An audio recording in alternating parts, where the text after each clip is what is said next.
like, share, and subscribe, and ring that little bell. Ring the little bell so you're notified when new videos drop. And I have been watching WestWorld. I've been watching WestWorld, and I am freaking amazed that I'm enjoying watching WestWorld. Honestly, Season 2 left a big shadow, right? Season 2 left a big shadow. What was it, Season 2? Or was it the disappointment of Season 2? Season 1, fantastic. Just fantastic. It was I think probably one of the best shows anybody ever seen. It was just the quality of it. It was sumptuous. It was absolutely sumptuous. And then Season 2, equally sumptuous, but it was just consumed by Me Too. It was a real shame. And the story kind of leaned into it a lot because it was the story of the revolution, the WestWorld massacre, everything that it was leading up to, right, was actually Season 2. But it was just confusing. And oftentimes when people making TV shows and want to opine about things happening in the modern world, and they do it very badly, right? Which is kind of what happened with Season 2, and a lot of people were just mad as hell at it, right? And so they lost a lot of people by Season 3, which was also like two or 3 years later. Season 3, I thought was back on track again, right? Absolutely back on track, but still. The shadow of Season 2 was huge, and it was very, very complicated and confusing, as it normally is, and it kind of ended, it seemed to end on a reasonable resolution, right? Or a cliffhanger at the very least. Season 4 then, after the very ropey first episode, then got awesome, right? It became incredible. So I've now got to go back and watch the entirety of it when this finishes, so I can really get an idea of what this whole piece of work is. But really, it's knocking it out of the park. Right now, it's knocking it out of the park. So I'm doing these reviews. Normally, I do these like really in-depth reviews to take the piss out of something that I don't like, right? I'm doing this to just show you how interesting and detailed it is. And I know you're probably not going to watch it, right? It's a bit late, Season 4, to jump in, but I try and do these reviews so you don't have to have any prior knowledge, right? You can go in, which is insane with WestWorld, which is insanely confusing, because WestWorld is just so labyrinthian, right? In its plotting. But really, I am so impressed with how it's how this final season is doing. This final season that it's lucky to get. Everything else is being cancelled on HBO right now. Sadly, the far superior Raised by Wolves has been cancelled. This was kind of grandfathered in. I'm glad they're finishing the story. As I said, right now I'm really, really intrigued to see where it's going. Fine, before we get into it, like, share, and subscribe. All those things are very, very good. Comment, let me know what you think. YouTube likes are sharing. Sign up to my Substack. Substack is my email newsletter. I was going to say if I'm banned on YouTube. When? Right? When I will be banned on YouTube. That's the best way to find it. Sign up for it now, because I put out info of my content I put out every day there. Put out videos every day. Put out videos there for you to like or for you to loathe. Let me know what you think, right? Do please let me know what you think. I put out little bonus extras on my Substack. Put out comic strips and stuff I've done, stuff that's out of print. I try and make it a fun experience, right? I try and make it a fun experience, which is kind of like my. I want that on my tombstone. I try and make it a fun experience. That's basically how I view life. Like, share, subscribe, comment, sign up my Substack. You want to be super nice. You want, if you want the good Lord to look at you and give you unlimited blessing, may I suggest sign up my paid Substack. Now you get slightly better comics on that. Right now I'm serializing. I think I put out 2 or 3 issues. I got 2 more issues I'm going to put out this month of biblical Bible stories, atheist, racist, rationalist, rogues. If you like WestWorld, you might like this. It's kind of, I like WestWorld. I wrote this, so maybe there's the overlap in the Venn diagram. Anyway, you get that for free when you sign up my paid Substack. Thank you very much. Again, thank you for liking, thank you for sharing, thank you for subscribing. Let me hand over to me from last night, where I delve into this Season 4, Episode 3 of WestWorld. I really want to talk to you about WestWorld, right? Because it's very, very, very, very good, right? It's very, very good.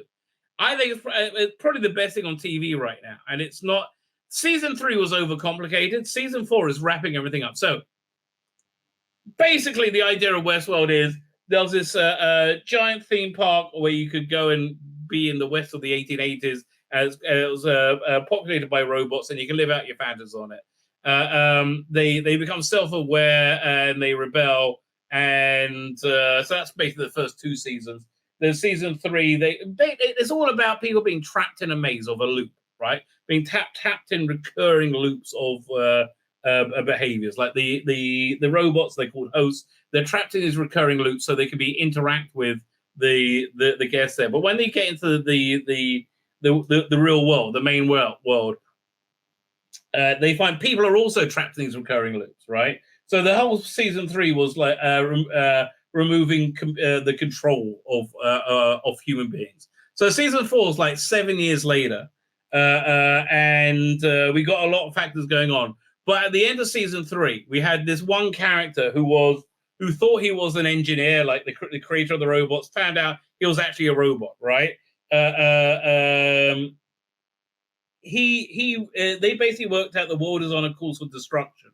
As soon as the computer control, the algorithm controlling the world were dismantled, right? He saw the chaos of that, because people basically, you had everybody's like death date was pre-programmed, and they emailed everybody their death date and their profile that they had secretly on file, right? Everybody found out they were shadow banned, and society blew up, right? So at the end of season 2, all the robots, most of the robots, they ended up in a virtual reality space called the Sublime, where they lived out for a blissful existence in developed whatever society they wanted. But so at the end of season 3, this character Bernard goes into this VR environment, the Sublime, to work out how to fix the world. Now, the final thing you see in season 3 is it's years and years later. He wakes up and he's covered in dust, right? And he's like,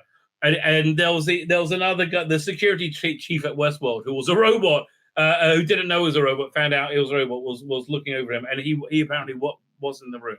You don't know how many years have gone by, but as season 4 is, there's a 7-year time leap. It's basically 7 years, right? So it starts off. You find out what happens when he goes in Sublime. It's really clever questions it asks you. So he says, you hear his child, which is a major recurring thing, saying, "Wake up, Daddy! Wake up, Daddy!" He wakes up, and he's got this like mazing. Now, this maze is representative of the loops that we are trapped in, right? These loops of behavior, these loops of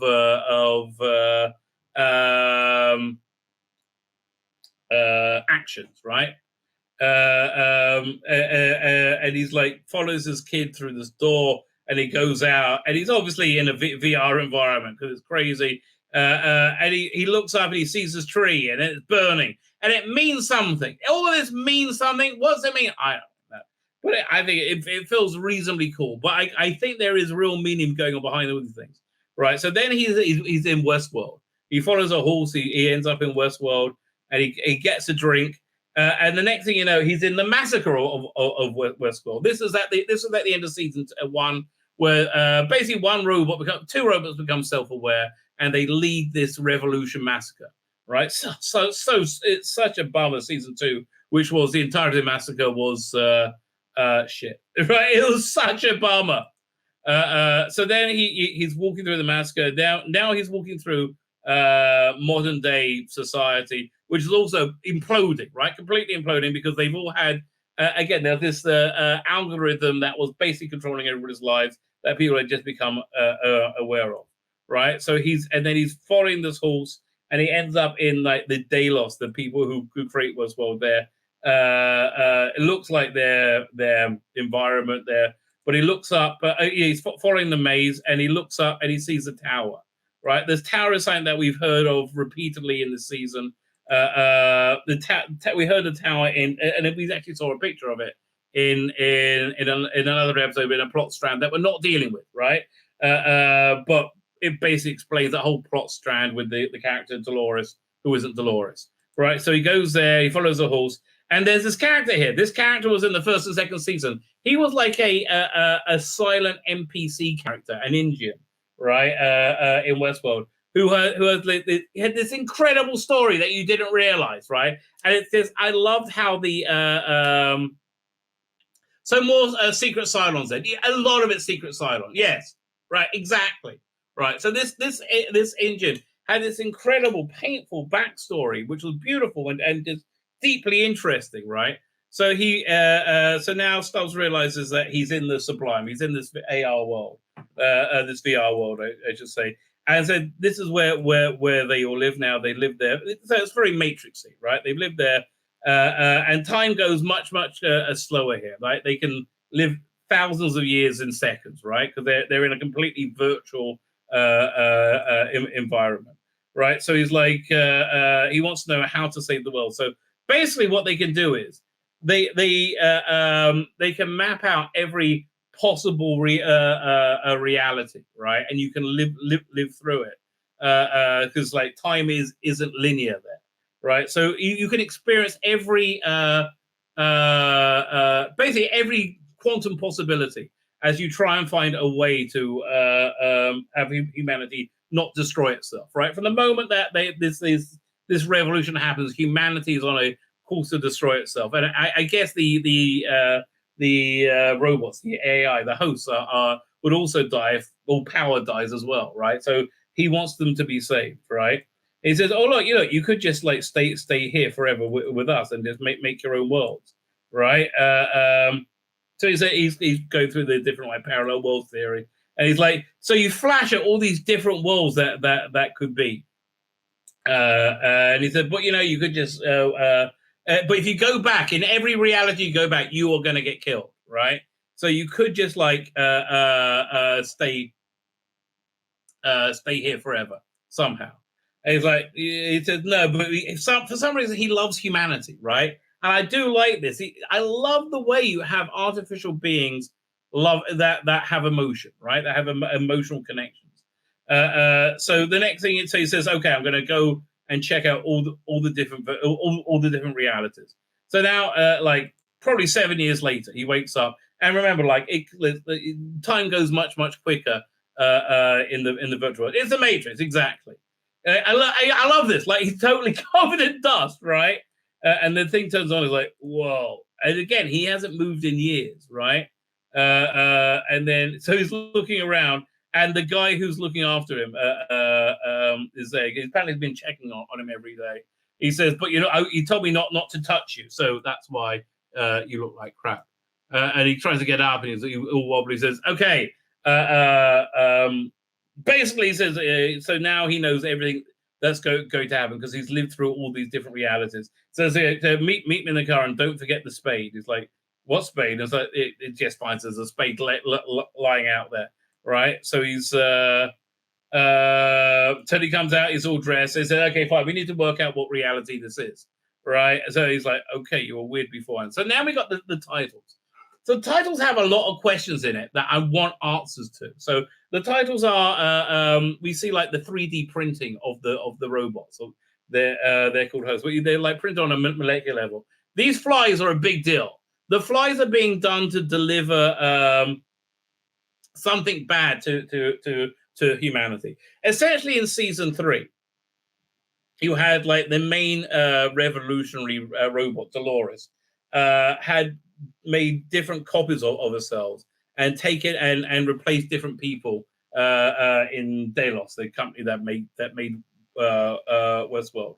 And the one played by Tessa Thompson, amazingly, was the one character Tessa Thompson knows how to play, like smug and in charge. But this version of her, that was this Tessa Thompson version of Dolores, then developed its own personality and connection, and it had a child, it had she had a child, she had a husband, and they get killed, and that makes her mental essentially. And now she wants to destroy humanity or something with humanity. We don't know what, but they're using these flies as a delivery method. But she doesn't. But she treats humans the way that humans treated the robots, which wasn't well. So this is the tower that they're talking about. And the tower again looks like a 3D printer.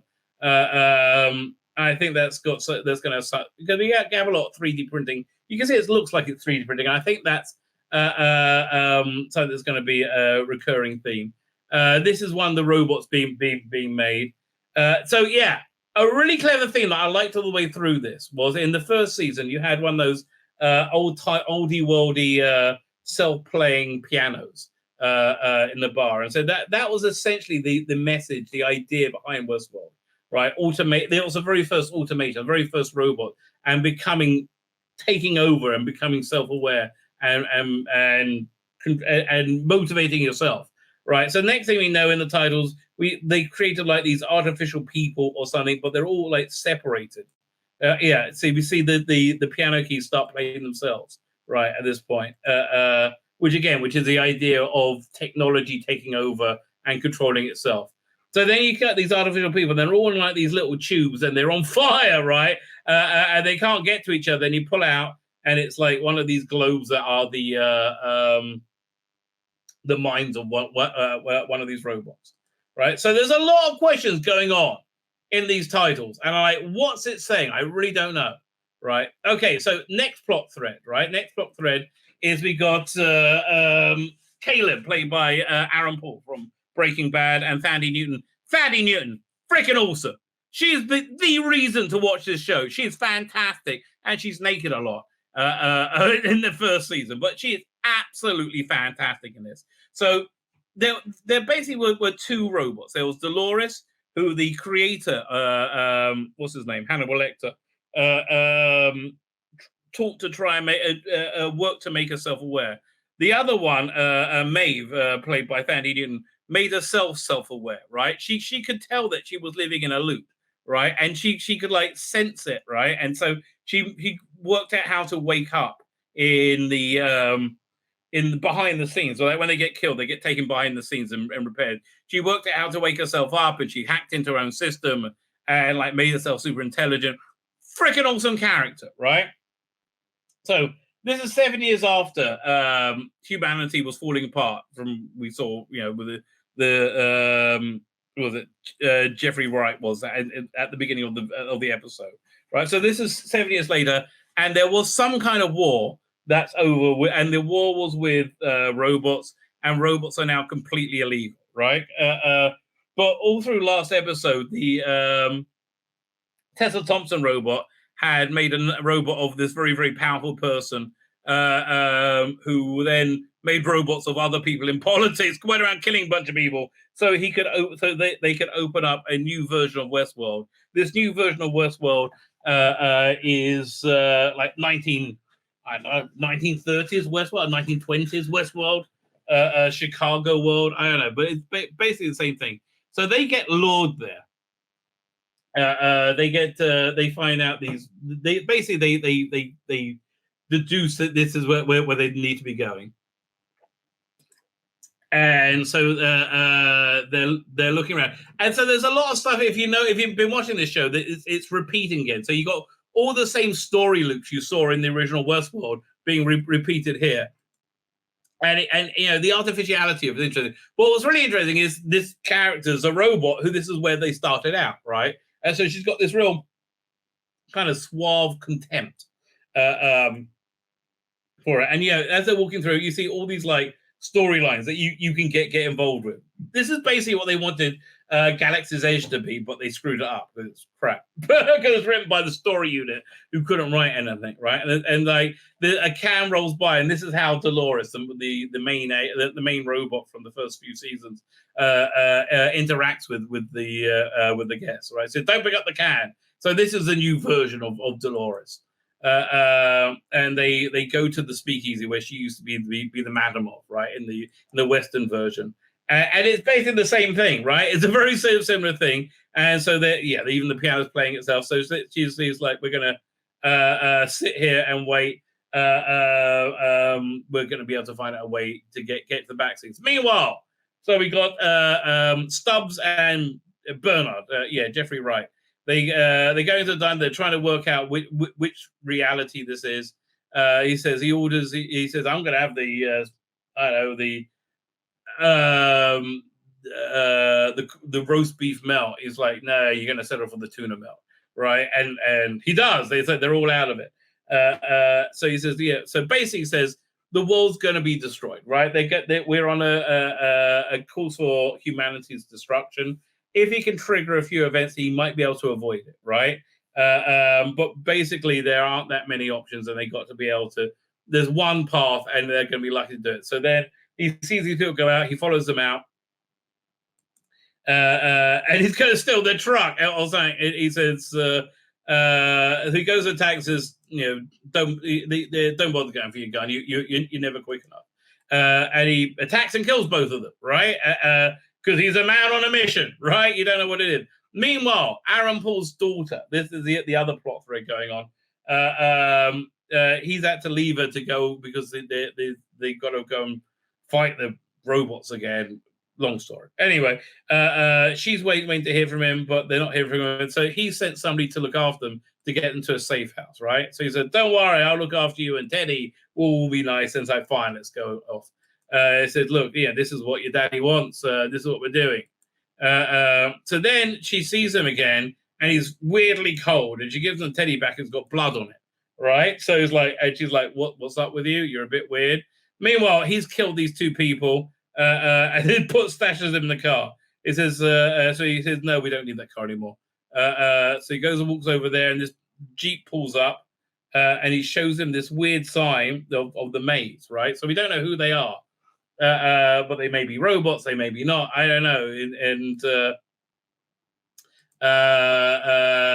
But it's kind of like he says, okay, fine, that's like their entrance card, right? Fine, you can come with us.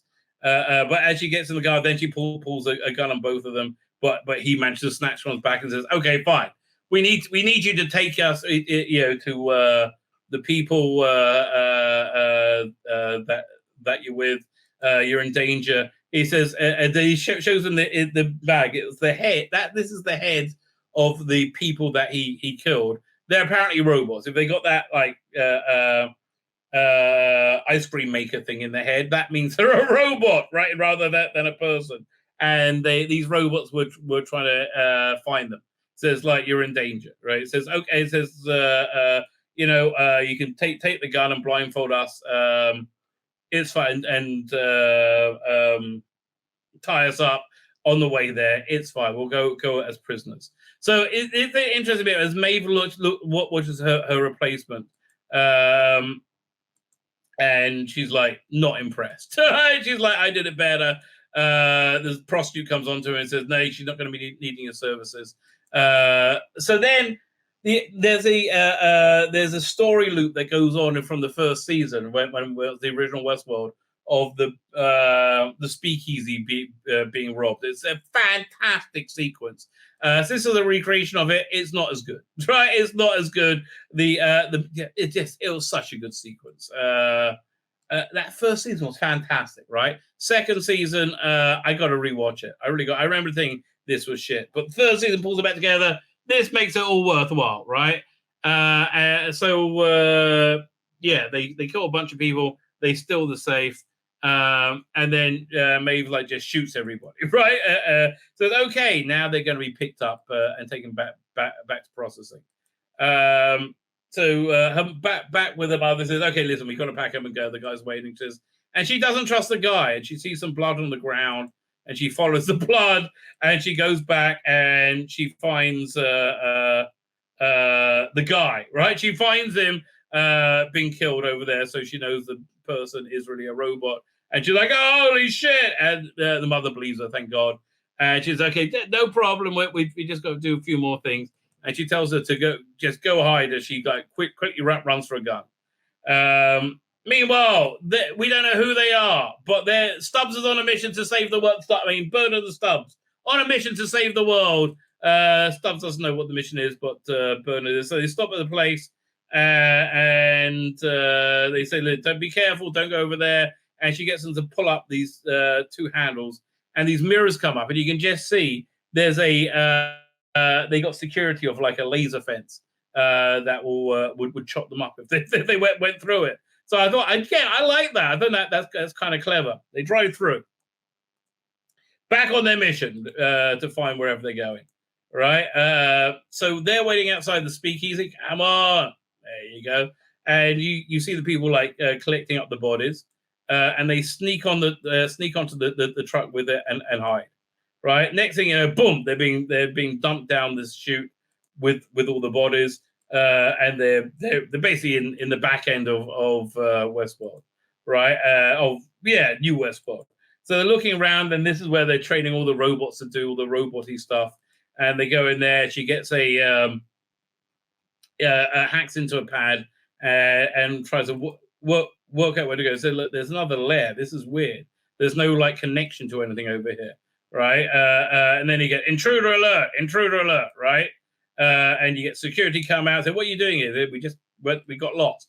At the same time, we have them coming, and they realize that this is a robot reaction that you can play out, a secret game in the new WestWorld you can play out of the massacre of WestWorld, right? So, it's, and they got guests there, and people are shooting left, right, and center. And she's like, and she feels like, she shoots a bunch of people and says, that's so cathartic. Thaddeus Newton gets hit, and basically he gets her out. And she finds the secret elevator to the real secret level, and goes down while he repairs her. On the secret level, weird things are going on. So we see robots walking around carrying trays of maggots, right? These are like the robots that have no personality. This is like your blank robot. I like a nice creepy look, right? Good creepy look. And they're making some kind of like bioweapon. They can't work out this black goo, and the black goo's being fed to flies. The flies are somehow important, and the flies are super attractive to Aaron Paul. He's like, well, the feeling is not mutual, right? The feeling is super duper not mutual. Meanwhile, he goes looking for them, and he works out something's amiss, and he realizes he's got to find them. And it's a good scene. It's like a nice tense scene. Tell you, this season's been kicking it, right? And then he's like stops pretending to be nice. He kicks a bed over, and the way they shoot it, you think the kid's hiding there. And eventually, he finds her hiding in the closet. Meanwhile, they arrive, right? And he says, "Look, you're looking for something. I can help you, right? The people you're going to meet, they were trying to infiltrate you and kill you. I can help you. I know I know you're looking for a weapon. I know where it is, because he knows every future." Meanwhile, in this new secret level, they got this weird machine that makes a noise that only Maeve can hear. Go, like that. And there's all these people, and they're kind of like instantly controlled, and they hear the noise to take a building block, and then they pick up a gun, and they all hold it to the head, and they don't want to. You can see they're like, no. She's trying to breaks into it, but restricted, cannot get in, and they all shoot themselves. So somehow they're being controlled. And then he sees his daughter. He's like, "Holy shit, no!" And he runs to try and get in, but he can't get in. And this is a fantastic sequence, right? Edgiest seat sequence. And Maeve tries to open up, but she keeps being restricted. And then starts making the sound again, and she starts doing the building blocks. And she's about to kill herself, right? Said, "No, don't do the building block." Then finally, Maeve gets in, manages to save his daughter, right? And then she realizes something is very amiss. Something's very, very weird about this. In walks the man in black. Okay, the man in black is the big villain, right? We know he's not the real man in black. He's actually a robot man in black, controlled by Tessa Thompson. A worse fate one could not suffer, being controlled by Tessa Thompson. And she doesn't know he's not real. And they fight, and she takes him out. Again, she's so good in this, Thandie Newton, right? I never doubt that she's a super intelligent, highly advanced robot, right? She really totally sells it. And she takes him out straight away, right? And he says, "Is your mummy here? We got to get your mummy." So she's running to him. And there's another man in black. And she said, "Let's just say I'm not the man I used to be." And she realized she's a robot. And this is all a trap. This has all been a trap by Tessa Thompson, apparently. And he says, "Is your mother?" He said, "No, we didn't need your mother. Or we didn't even need me. They're both safe." And suddenly, the door locks. "We only needed you," right? And then you go into you see the closet where the bad guy finds them, and he didn't capture her. She shoots him with a BB gun. He's like, "Did you really think that was going to stop me?" And then while he's distracted, he's shot by the mother, and they go on the run. Right, run! So that's what really happened to him. she's not a real virgin. Said, "Don't worry, Daddy, this isn't going to take long." And she grabs him so he can't leave. And then great, fantastic sequence as she opens up her mouth and opens up her face, like, and it's like it's just seamless, right? Seamless effect work as it opens up, and all these flies pour out, right? And she can't get out, and they